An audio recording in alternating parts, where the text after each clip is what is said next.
Alhamdulillah, hamdan katsiran thayyiban mubarakan fi, kama yuhibbu rabbuna wa yardah. Wa asyhadu an la ilaha illallah wahdahu la syarikalah, wa asyhadu anna Muhammadan abduhu wa rasuluh. Allahumma sholli ala Muhammad wa ala alihi wa sahbihi ajmain. Mbak Ina Damayanti dan Mas Dimas, hari ini pasti begitu bahagia sekali.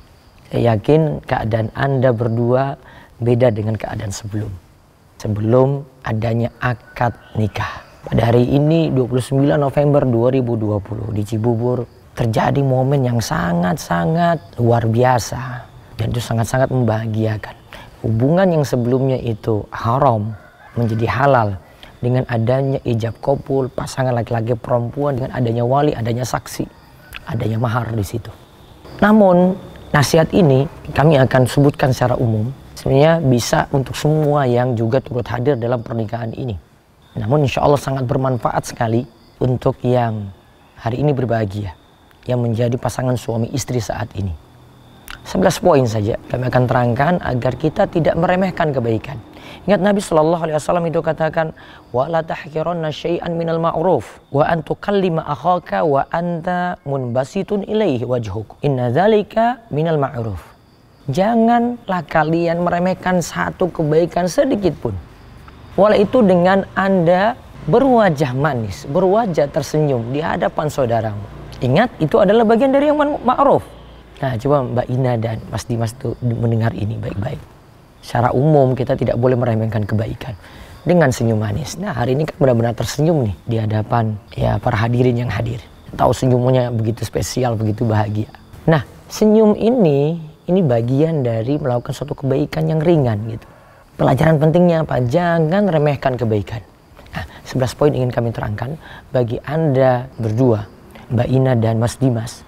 Ketika menjalani nikah sudah menjadi suami istri, ingat 11 poin ini jangan diremehkan. Pertama, jangan meremehkan untuk tholabul ilmi, belajar agama, dalami agama. Karena ini jalan bahagia. Dan ini salah satunya jalan untuk mudah ke surga. Dan ingin jadi baik, kuncinya adalah mendalami agama. Tidak bisa kita gantikan dengan harta dunia. Harta dunia bukan jalan untuk kita bahagia, enggak, itu jadi sebab saja. Sejatinya kebahagiaan hakiki itu dalam hati, dan kebahagiaan yang sejati itu adalah ketika kita bahagia dengan agama kita, bahagia dengan rohani kita. Karena ingat, itu adalah jalan untuk mendapatkan kebaikan. Seluruh kebaikan kita dapati dengan kita itu dalami agama dengan baik. Nabi SAW katakan, "Mayuridillahu bi khairan yufaqihu fid din." Siapa saja yang ingin dapat kebaikan, raih kebaikan, maka Allah akan fakihkan dia, akan pahamkan dia dalam hal agama. Poin 1, jangan diremehkan ini. Ada kesempatan untuk belajar, dalami agama kita dengan baik. Gunakan waktu, walaupun mungkin cuma sepekan sekali, ya bisa bersama Mas Dimas, Mbak Ina, ya ini bersama-sama gali ilmu dari seorang ustadz. Oh, sekarang masa pandemi sudah bisa dengan online, bisa belajar sekarang kajian-kajian live itu begitu banyak. Ada buku-buku agama juga mudah untuk dipelajari. Nah, dalami itu baik-baik. Kalau bingung, bertanya pada ahli ilmu. Ada masalah agama yang dibingungkan, fas'alu ahla dzikri in kuntum la ta'lamun.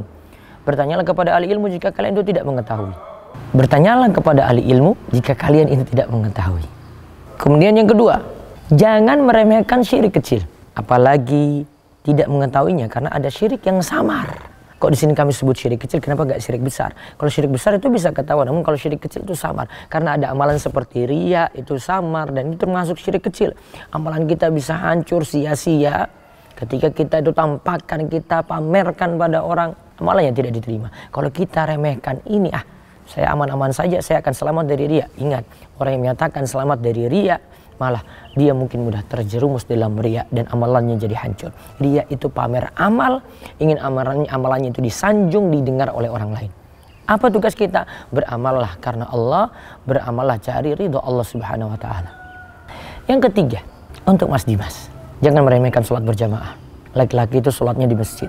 Usahakan belajar untuk dapat shaf pertama. Jangan sering jadi masbuk, jangan sering telat, kamu menjadi orang yang rugi ketika itu. Berusaha untuk on time ketika azan berkumandang, harusnya sudah siap-siap dan sudah prepare diri, sudah berada di masjid. Karena itu tanda orang yang semangat dalam kebaikan, ya, tanda orang yang perhatian dalam ibadahnya. Dan itu akan punya pengaruh juga untuk pengaruh pada istri, mereka juga akan semangat, pengaruh pada anak juga nantinya. Yang keempat, jangan meremehkan menafkahi istri. Ingat, istri itu dinafkahi itu wajib. dan juga keluarga. Nanti tinggal melihat dari kemampuan dan kepantasan. Kemampuannya sampai mana, kepantasannya itu bagaimana, layaknya diberikan nafkah itu kepada istri dan anak.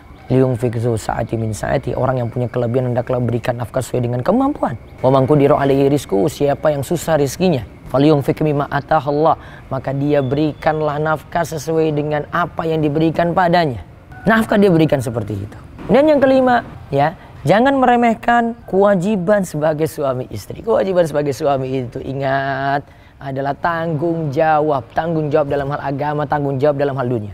Sedangkan sebagai istri apa? Ya, kewajibannya. Kewajiban sebagai istri itu adalah taat pada suami. Kalimat taat ini umum sekali.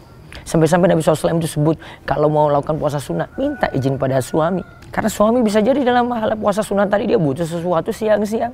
Sampai pun di sini Nabi SAW itu katakan taat juga dalam bentuk hal hubungan intim dengan suami. Taat juga. Itu mesti dipahami baik-baik. Ya. Ini hubungan penting. Dan kalau ini tidak ditaati, biasanya banyak problem di situ. Kemudian yang keenam, jangan meremehkan memberi perhatian kepada keluarga besar. Silaturahim dengan mereka. Sekarang kan sudah jadi keluarga besar, keluarga Mas Dimas, sudah mesti di sini Mbak Ina juga berikan perhatian, sama sebaliknya. Ini penting karena itu akan lebih mudahkan rizki, kemudian menambah umur kita. Yang ketujuh, jangan meremehkan pekerjaan dan amanat. Kita diberikan pekerjaan, diberikan amanat, jaga itu baik-baik. Ya, karena diantara tanda orang munafik, mereka ketika diberikan amanat, mereka itu khianat. Yang kedelapan, jangan meremehkan untuk bersyukur pada pemberian suami. Nah, ini tugas Mbak Ina ini. Apapun yang diberikan oleh Mas Dimas, pokoknya disyukuri. Para istri yang lainnya juga demikian. Milikilah sifat qanaah. Sifat qanaah itu selalu merasa cukup dan tidak banding-bandingkan dengan rezeki orang lain. Dan itulah yang membuat hati itu tenang, tidak banyak problem dalam rumah tangga karena selalu merasa cukup dengan pemberian suami. Yang kesembilan, jangan meremehkan harta, ya, dengan membelanjakan foya-foya. Kadang kita itu habiskan harta ini foya-foya tanpa suatu tujuan yang benar. Ya, harta ini dihabiskan begitu saja, kita tidak punya planning yang jelas. Bagaimana untuk pendidikan kita, pendidikan anak kita misalnya, untuk kebutuhan yang lebih penting. Sampai pun untuk masalah umroh dan haji, kadang kita itu nambah harta, pingin nambah kendaraan, pingin nambah rumah. Tapi ada satu kewajiban yang biasa kaum muslimin itu lupa. Kapan dia pergi umroh, kapan dia itu pergi berhaji. Kalau dia punya kemampuan untuk itu. Yang ke-10, ya, jangan meremehkan persiapan amal jariah. Kita butuh amal jariah. Ya, kita butuh amal jariah. Umur kita terbatas, kita butuh amal yang banyak. Amal yang manfaat itu adalah amal yang itu bisa langgeng, terus istiqomah, terus kita sudah meninggal dunia, amal itu masih berpengaruh. Ada sedekah jariah, ada ilmu yang diambil manfaatnya, ada anak soleh yang nanti kita besarkan. Mudah-mudahan Mbak Ina dan Mas Dimas nanti diberikan anak soleh, soleha yang nanti jadi amal jariah luar biasa untuk kedua orang tuanya. Yang terakhir, jangan meremehkan bahwasanya umur kita terbatas loh. Waktu kita terbatas, namun ajal sudah ada ketetapan masing-masing. Ajal kita sudah ada ketetapannya. Sekarang tugas kita itu beramal, jadikan berumah tangga ini sebagai ibadah. Kami cuma doakan barakallahu lak wa baraka alaika wa jam bainakum fi khair. Semoga Allah berkahi ketika senang, ketika susah, dan mengumpulkan dalam keadaan baik. Mbak Ina, Damayanti, dan Mas Dimas yang hari ini berbahagia, semoga jadi keluarga yang sakinah, mawaddah, warahmah. Allah ibarifik, semoga Allah mudahkan semua urusan. Assalamualaikum warahmatullahi wabarakatuh.